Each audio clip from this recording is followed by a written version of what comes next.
Hello, it's Jennifer with Watercolor Girlfriend again. Thanks for joining me today. We are going to watch me create this. Let's see if I can get that in a little closer for you. I'm calling this Patchwork Horses or Horse Patch something. I haven't figured that out yet, but I'm going to be using a bunch of different techniques on this. And we're going to introduce using a stencil. And I just cut this out of paper. So then I also have the other section that is like the blank portion that I can use to put over the painting as I work it. So you could just, get a picture of a horse and then cut one out on your own. And we're going to use watercolors, ink. We're going to use liquid watercolors, which I'm really quite fond of. And I said ink, but we're also going to use like a gel pen, the white gel pen, oil pastels, all sorts of fun stuff. I think it's a fun technique to incorporate both things. And when I come up with another word for fun, I'm going to use that more because I do use fun a lot because it's just fun. That's why we're here, right? We're just here to have a good time, put our troubles aside, and just make some art. So join me over there and get all your stuff together if you want to work with me, or if you want to paint on your own. I hope you're inspired to do something like that, and we'll see you over there. We're just jumping right in here, and we have that horse a stencil that I talked about, and I'm using some oil pastel. I'm really fond of this white right now. You could really use any color and it'll give you some resist, but the white I just find very appealing. It gives you kind of like you see through to the paper sort of a feel. Anyway, you could use any stencil, right? Any shape, or right now I'm kind of focusing on animals, so you could use any animal. And I'm using, we adopted a dog recently, and they came with a shopping list. That's not our first dog, so we already have all that stuff. But anyway, so you use some scrap paper to cut out a shape that you like, a horse. If you have a stencil already that you want to transfer onto a piece of paper so that you don't damage the stencil. And then you can use both sides, right? They're both the negative space one, and then the positive, the one you see there. And then you can just leave it in its spot so that you can avoid filling that in, because I want to fill the space that takes up the horse a little differently than I do the background. So they have completely different paintings inside them. So I think maybe you could dry that, or I'm going to wipe that off so that it doesn't transfer to the other horse area. I'm not always so detailed about things, but this is plenty to keep that color from filling in. Now, when I'm not chatting about stuff, I will also play some music so you can just enjoy the process of painting. And I'm going to put down some other color, and if you've seen my other videos, you might have seen me do this before, but I'm going to use a liquid watercolor. I've become really fond of these. They have such bright colors, and I'm going to add that to the paint I just put down. And can you see how quickly that dried in some areas there on the top? So I want to add some more water just to get them to kind of spread around, sort of fill in with the first color that I incorporated there. And I'm just using regular water, just any brush. I just want to make it spread around some. And then I had to grab some of the other color because that just dried almost instantly. We're in the desert here today, so you know, it is dry. Okay, so now I need to finish this other spot, and I like to use a reusable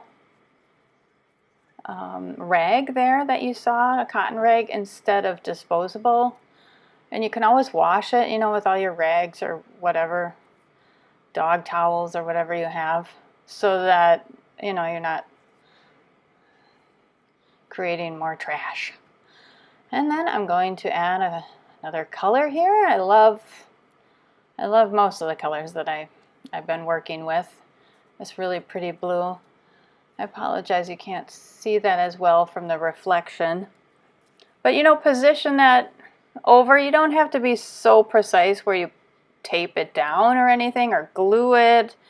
Just hold it nicely so that you prevent the bleed over into the horse space. And that'll repel it just fine. That works great. Oh, I got a little on there. Let's get that off there, and there you go.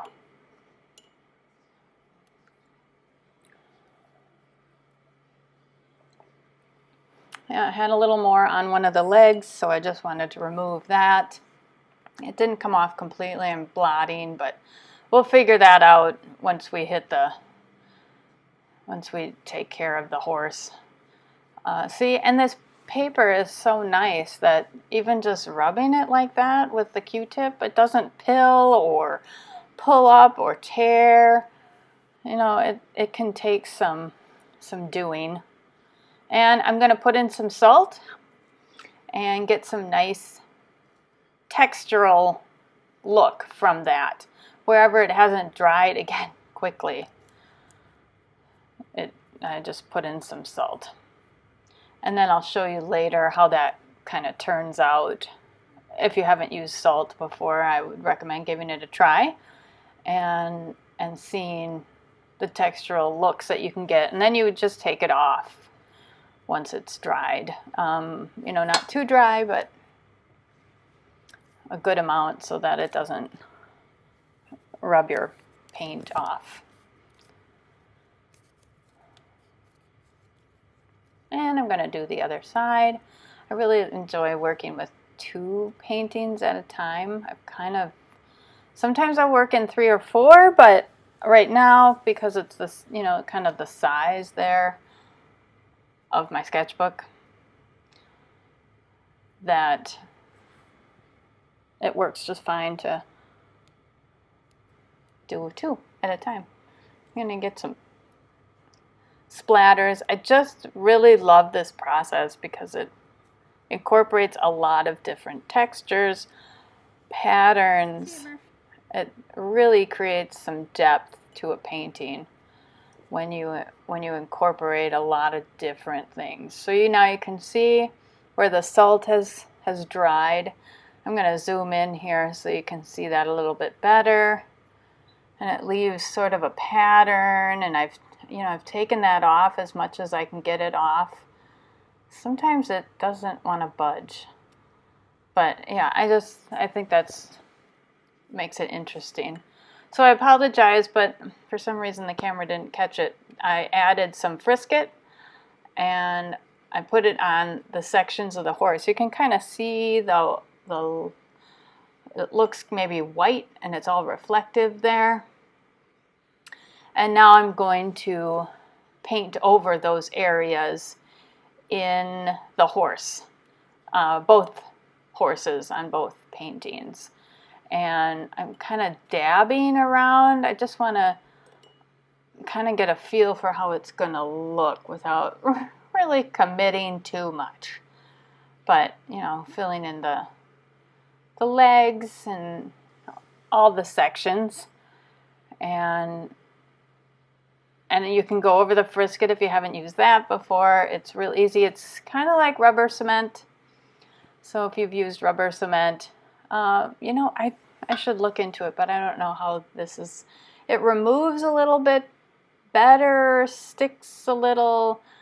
You know, I haven't used rubber cement since I was a kid, and I should try it, just see the sort of the texture it gives versus the Frisket texture, because Frisket is like $12 a little jar, and I don't know that you would be able to spread the other kind of glue as easily as this. This you can just paint on. It's like, you know, thin, which is nice. And it dries pretty quick, like paint dries. It's not, you don't have to leave it overnight or anything. Okay, so I want to dab in some other colors, and it's going to produce a bunch of different colors. Instead of just orange, you're going to get some richer browns in there, which I'm really enjoying from the, you know, for the horse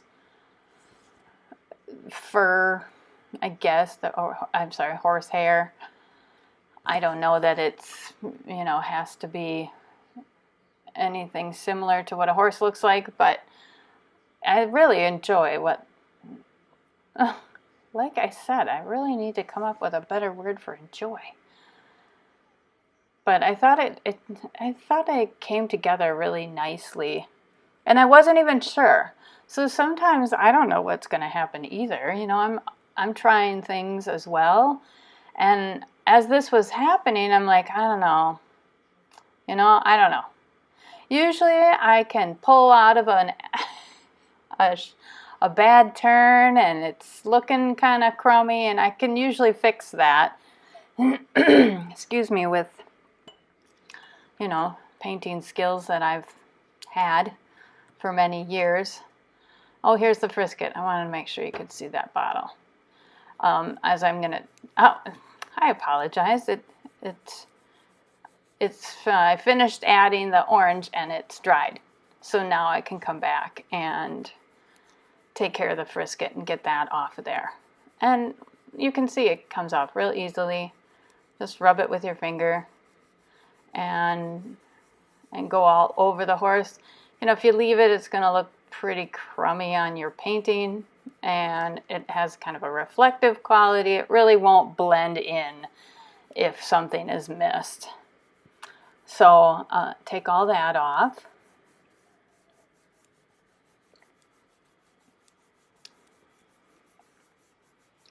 I hum you a little song while I rub all the Frisket off. And that jar will last you quite a while. I've had that probably a year, 6 months. You know, you don't paint a whole painting with that. You just usually often you include it in little areas like this. So there you go. And it's all dry.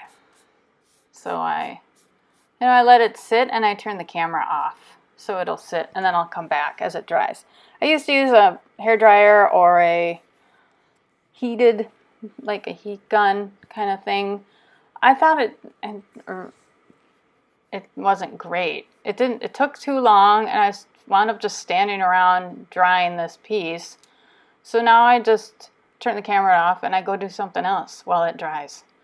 I got plenty to do. So now I really wanted to kind of make the background recede some and kind of come together as a background, instead of currently it's competing, right, with the horse structure, the horse shape. You really can't make out that there's a horse there.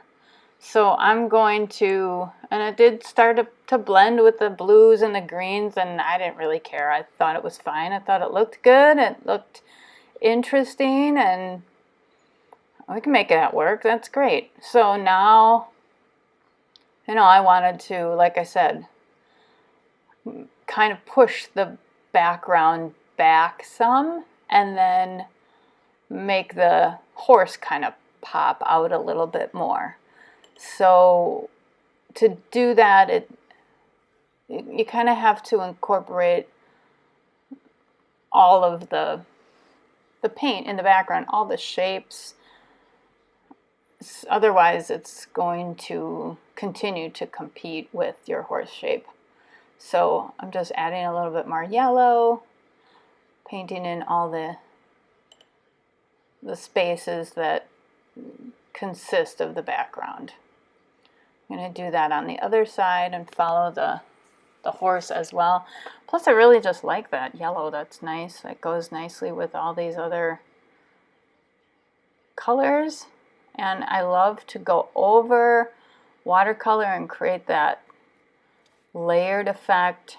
It can be called glazing, layering, but you know, it can be, you know, it creates different layers, and it can give you some depth and some interest to a painting that otherwise could be kind of bland.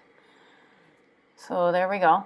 And you can see now that cool oil pastel is really coming alive. And I think that's just fantastic. So, all right. Now we're going to let that dry. You can still see it's kind of pooling there a little bit. Okay. So now that dried nicely, and I started putting in some black, some black line work with my Pilot pen, marker, roller ball, gel. It's probably not gel, but, and then this is just the Jelly Roll white pen, and you can see some of it, it's still wet, but I really wanted to get going. I still wanted to keep working on it. The other part had dried, so I'm going for it, and I'm adding some more texture. It'll again help the horse stand apart from the background, give it more interest, and it'll kind of look more like, kind of like a patchwork quilt kind of thing. And I thought that was nice. So I'm just gonna add more and build on that some more. How are you spending your day? Are you enjoying the paintings and the process? It's fun to just sit and watch, isn't it? And see how somebody else creates a painting, and maybe see what they do and incorporate it into something you've been working on. Learn something new, like, how people even tape up their paintings. I usually tape them up before I come in here and paint and show you guys what I'm up to for the day. And you can see that tape gets reused, and you'll see at the end that it has probably lost its life, but it's my sketchbook. I'm not probably going to sell these. But even if you did, you could easily mat these or cut them out fully and mount them on a wood substrate, and then it wouldn't matter if it bled under the tape a little bit. And, the tape a lot of times is for me to keep within a section. I like having the white line, kind of border around it when it's done.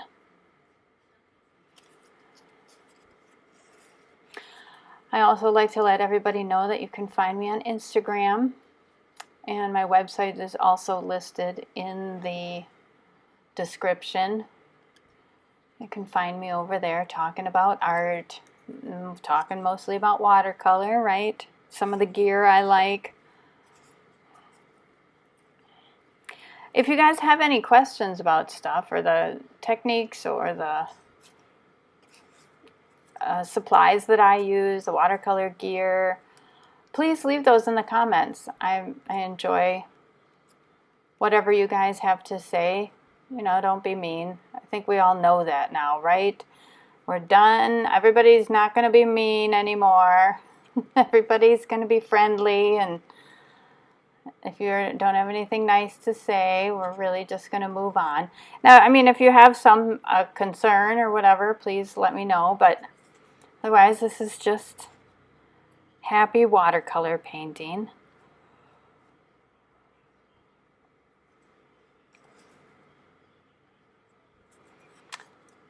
And check out the other videos that I have. I work with pen and ink and a combination of watercolors a lot. If that's something that interests you, or you never even thought that was something that you might like, check out my videos because I draw and paint a lot of things with this technique. And you can take this on vacation. It doesn't have to be anything super complicated. You can pack up a little kit and take a couple of things with you and capture the trip as you go along.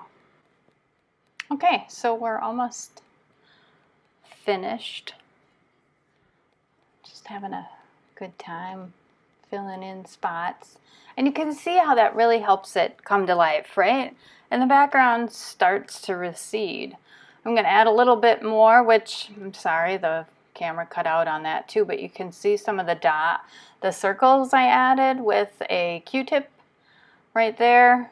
And I used blue, and you can see how that turned a nice green with that yellow.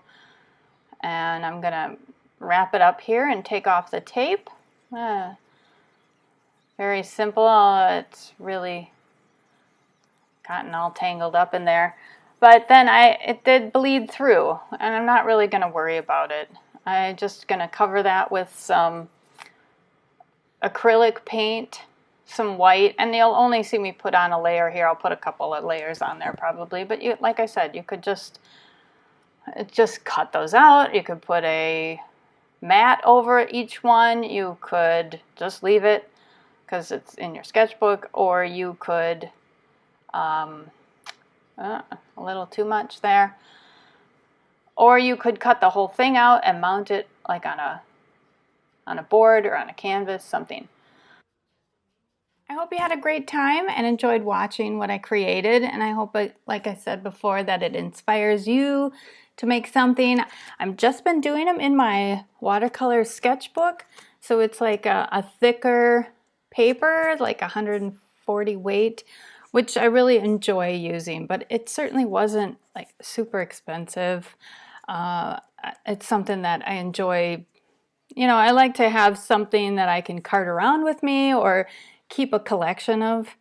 And then, I got my binder clip on there just to keep it a little flatter, but that heavier paper will help it stay flat and easier to work on. You can scrub it a little more. It won't pill, that kind of thing. You won't see through it, or a lot of warping going on. And I tried a lot of techniques. I hope you enjoyed watching those, and you'll try those in your watercolor paintings as well. If you haven't subscribed, please do so you can see what we're going to be up to next. A lot of times we like to mix it up and do the abstract type stuff and pen and ink and watercolor. Mix those up, stuff you can take with you on your travels and capture some of your vacation, or just even going out in your backyard to enjoy. Kind of come up with a new word for enjoy too. And have a good time painting your backyard. Okay, have a good day.